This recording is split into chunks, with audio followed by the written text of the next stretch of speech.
Welcome back to Ideas of Love. Today we continue our exploration into C.S. Lewis's ideas of love, more specifically his book, The Four Loves, with a lecture on love of country. So we're still in the early chapters of the book, the chapters devoted to so-called subhuman loves, like love of animals and love of country. In this picture, you see C.S. Lewis as a young man in the First World War, together with his friend Paddy Moore.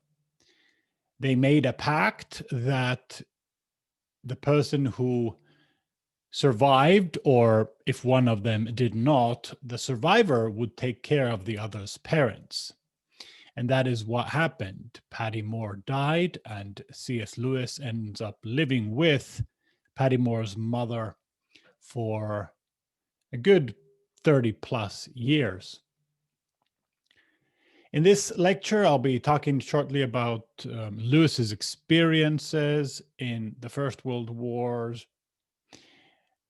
I'll be introducing the distinction between patriotism and nationalism. I'll say something about love of enemies. And heads up, there'll be two exercises. So at 2 points, I'll ask you to hit the pause button and do a 5-minute mental and written exercise. But let's begin with Lewis's experiences of war. Like I said, he was a soldier in the First World War. He volunteered at age 18, landed in the trenches on the French soil on the day of his 19th birthday. He was wounded. He doesn't speak too much about it, except there is a chapter in his spiritual autobiography, Surprised by Joy. The chapter is called Guns and Good Company. And in this book, Lewis calls war an odious necessity. Necessary, but odiously so. In the Second World War, Lewis was too old for active service. He would patrol the streets of Oxford on a regular basis. He devoted a considerable amount of time to traveling around England, lecturing at RAF, Royal Air Force bases, giving lectures to fighter and bomber pilots. Why them? Well, probably had something to do with the fact that their life expectancy was the lowest of all.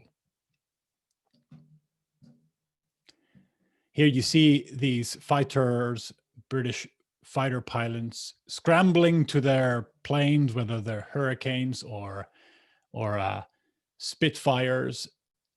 In the year 1940, Lewis published an essay called The Necessity of Chivalry that basically answers and asks the question,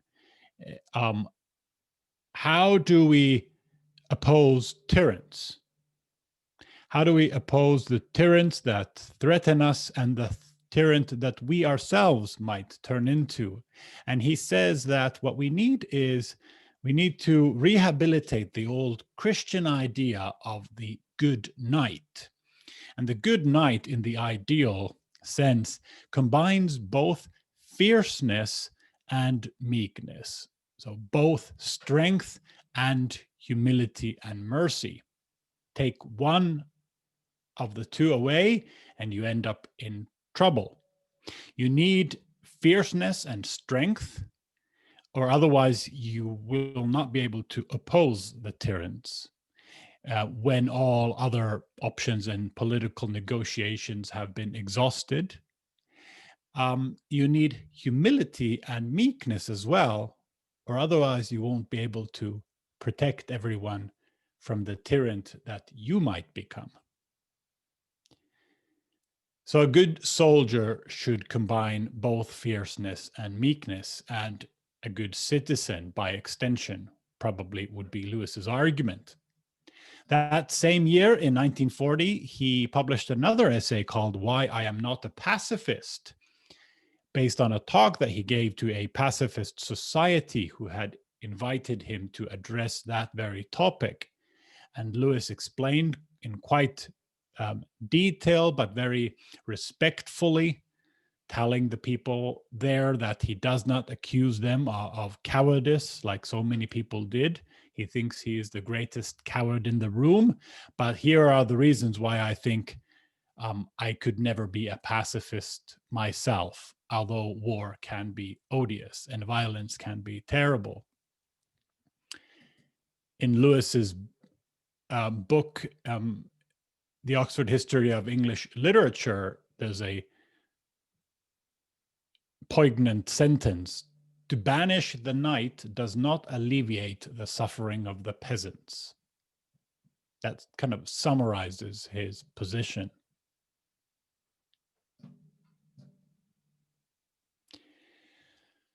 Patriotism is a word that usually denotes a healthy love for one's country.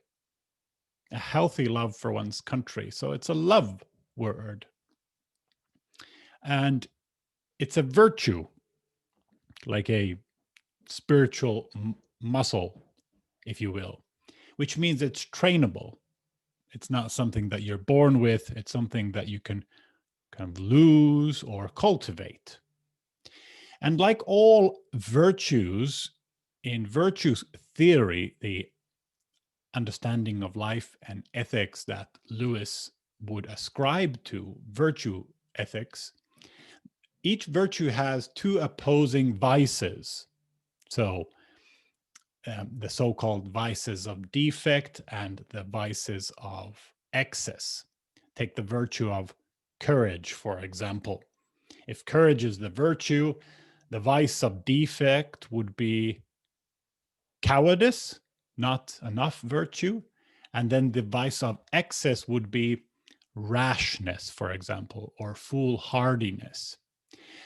But this is a figure of speech, because to be foolhardy doesn't literally mean that you're too courageous. It's difficult to understand that any virtue could literally be in excess.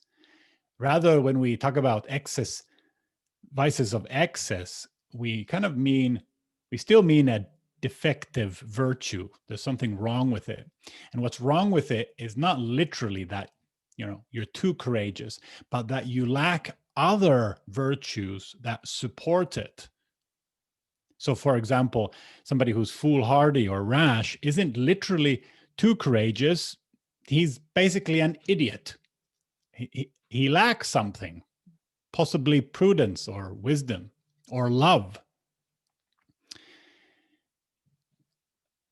So with this, let's remind ourselves of the definition of love presented and defended in the previous lecture. The definition of love, the common denominator of love, that all kinds of loves, in this case, including patriotism, love of country. So, in short, love was the appreciative and responsive commitment to the other's flourishing. And the other can include whoever or whatever. In this case, let's apply it to country. And there's three elements to this. There's the appreciative element, what Lewis calls appreciative love. There's the responsive element, what Lewis calls need love. And then there's the commitment or the proactive element, what Lewis calls gift love. Now, if this is love, then what is I love you? And we'll get to that very soon. At this stage, very soon, you might want to hit pause and do the first of the two exercises. And The first exercise pertains to love of country, and it's about 5 minutes. So take out your notepad, your pen, and write down the definition of love is appreciative and responsive commitment to the other's flourishing. Once you've done that, then apply it to your country, whether it's Canada or US or whatever. And one stage at a time in your mind, apply the love definition to your country. You remember it has 3 parts. It is good that you exist. So you're telling your country, I love you. It is good that you exist. I will contribute to your well-being, and I welcome your love in return too. It is good that you exist, appreciative love.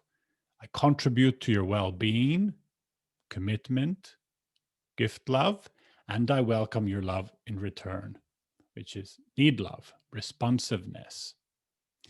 And so just one at a time, try and say that to your country. Think about the feelings it arises, it ignites, and the thoughts, and write down your thoughts. Make a note of the effects this has on you. And you may press pause at any moment and do it at your own pace. So first of all, it is good that you exist. How do you appreciate your country? And write it down. And secondly, I will contribute to your well-being. How does one contribute to the well-being of a country? Precisely. And finally, I welcome your love in return, which may be even more difficult when we're talking about something untangible, like a country. How do you remain responsive to something impersonal? Is it through gratitude? Is it through grateful reception of its services? Is it responsiveness to the country's citizens or the land? How about the university? Do you play at university, or do you do it right? Is this a part of patriotism? So hit pause and go through all 3. Once you've finished, you might want to think about which one was most difficult, the first, the second, or the third. Which bit was most difficult when applying to your country, and why? This might reveal something interesting for yourself.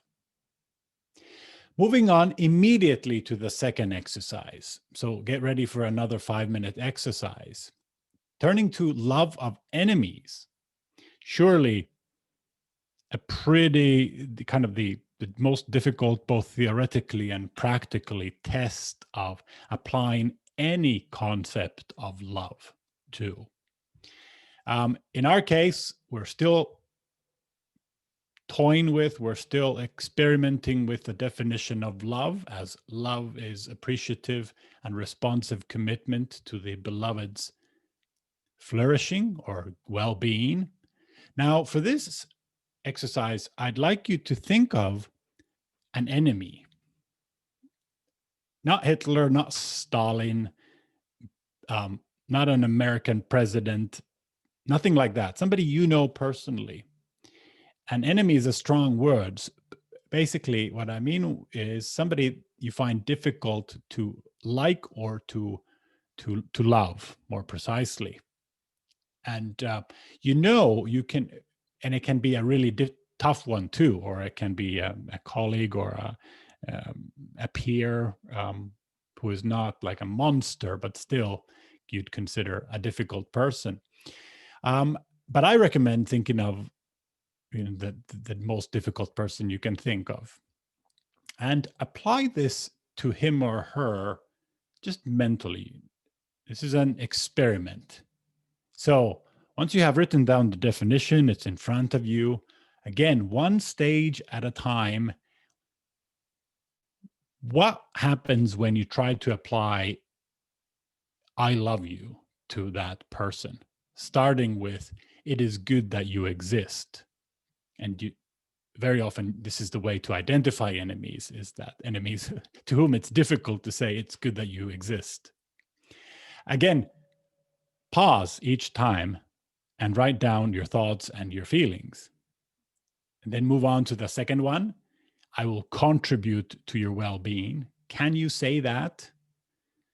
Do you mean it? If you did mean it, what would that contribution actually look like? And finally, it might be difficult as well, and I welcome your love in return. Can you say that? In what way would you welcome their love? Maybe they're not even offering it to you, but if they were, how would you remain open and responsive to it? So again, hit pause and invest a few minutes in writing down your thoughts. If you're finished with that second exercise, I'd be interested in knowing, I wonder if you thought about the question, which of those three was most difficult? Was it the first one? Was it the second? Or was it perhaps the third? And ask yourself, why? Why is this so? Some of you may have asked yourself a different question. Why do I even have to love them in the first place, or love any enemies in the first place? Now that's a good question. And a satisfying answer is not easy to come by. And proposed answers may not suffice and persuade you. But I can think of at least three kinds of reasons why it might be a good idea to attempt to love one's enemies, however imperfectly. And the prudent reason, personal reason, and the religious or the Christian reason. Starting with a prudent reason. Basically, appreciatively and responsively committing to anyone's flourishing, including enemies, might be good for you in many ways. You know, as long as you don't harm yourself in the process. But it may lead to good things for the lover as well. I don't think this poisons love at all, makes it kind of less valuable. I think it's built into love itself, that good, healthy love will have this natural bonus, so to speak. So it's a prudent reason. When we talk about tribal disputes, family disputes, and especially when we talk about national animosity on the national level, loving one's enemies can literally prevent cycles of violence. It can prevent genocide. There's a terribly sad but interesting stage of history in the country of Ethiopia right now, where there is tribal conflict divided by religion as well. And there's a movement called the Neighbor Love Movement. You could Google it, check it out, that is trying to apply the logic of love to heal the nation. Well, the personal reason would be that love is a virtue. Loving enemies is the most difficult weight that you can lift. So if you're serious about virtue training, about character training, about becoming a serious lover, a better lover, this loving one's enemies is like heavy weights at a gym. It may be that you cannot start with that, and you have to start with some smaller, lighter weights first, like you would in a regular gym. But that may be still one's goal. So a personal reason, personal motivation, ambition, personal ambition. The third reason, what I call the religious or the Christian reason, it has more limited applicability precisely because of its religious nature. But loving one's enemies is a command. It's a divine command in the Bible.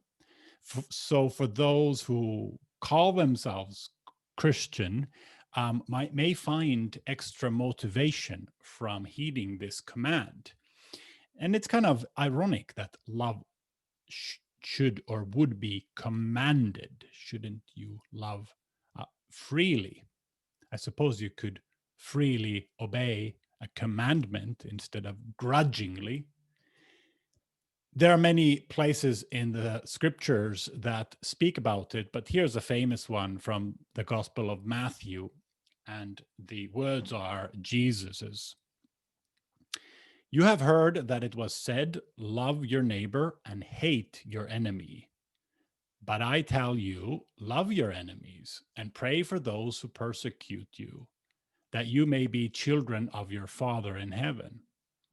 He causes his sun to rise on the evil and the good, and sends rain on the righteous and the unrighteous. If you love those who love you, what reward will you get? Are not even the tax collectors doing that? And if you greet only your own people, what are you doing more than others? Do not even pagans do that? Be perfect, therefore, as your heavenly Father is perfect.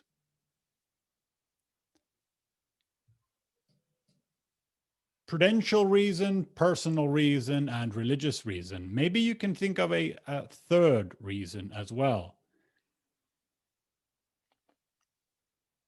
Someone once said that bitterness is like drinking poison and waiting for the other person to die. I wonder if something similar if it's relevant to enemy love. Well, how to make loving enemies easier? This is a tough question. C.S. Lewis has a number of love tips spread across his books and his letters. In one book, he says that fake it till you make it, basically. Don't ask yourself, do I have feelings of love for this person, but what would you do if you did love them? And then just do it, regardless of emotions and feelings. So fake it till you make it. And Lewis believed that there's some sort of inherent logic or law in love that sometimes emotion follows action, not vice versa. So you don't have to wait for the emotion to do the thing. You can do the thing, and in its wake, you'll pull the emotion eventually. And if this is true, it would also be true for negative emotions and negative actions, that ill treatment of someone will kind of exacerbate any budding ill will you feel towards them. You'll like them even less after you've abused them. And so it turns into a vicious cycle. But another tip is found in one of his letters to his friends in 1940, so during the Second World War. And these two gentlemen, Hitler on the left and Stalin on the right, had kind of divided Europe, and both were considered dubious men by the Western allies, including Canada. And in one of his letters to his friend, Lewis writes this: the practical problem about Christian love in our prayers is very hard work, isn't it? When you pray for Hitler and Stalin, how do you actually teach yourself to make the prayer real? The two things that help me are a continual grasp of the idea that one is only joining one's feeble, little voice to the perpetual intercession of Christ, who died for those very men. B, a recollection as firm as one can make it of all one's own cruelty, which might have blossomed under different conditions into something terrible. You and I are not, at bottom, so different from these ghastly creatures. So basically, learn to love your enemies, or you are on a fast track towards turning into little Hitlers. Notice that this is a kind of a religious advice because they share the faith and they're both people who pray. And so that first bit there is applicable to only religious folk. Notice that he says, when you pray for Hitler and Stalin, not if you pray for them. So here Lewis is assuming that obviously his friend, who is a Christian, must live by his beliefs and is praying for his enemies, including these monstrous men. Or then it is kind of a little nudge. He's trying to encourage his friend to do that. But the second bit is a psychological reminder of the interconnectedness of things, of the role of bad luck, bad upbringing, bad genes on our behavior that don't totally excuse it, but may explain it to some extent. And that's more universally applicable.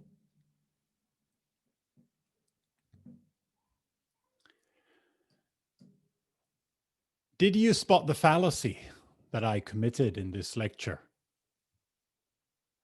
There's a fallacy at some point, a lapse in argumentation that I slipped in. And I wonder if you found it, if something sounded a bit off. It was one of the 18 that remain from this list.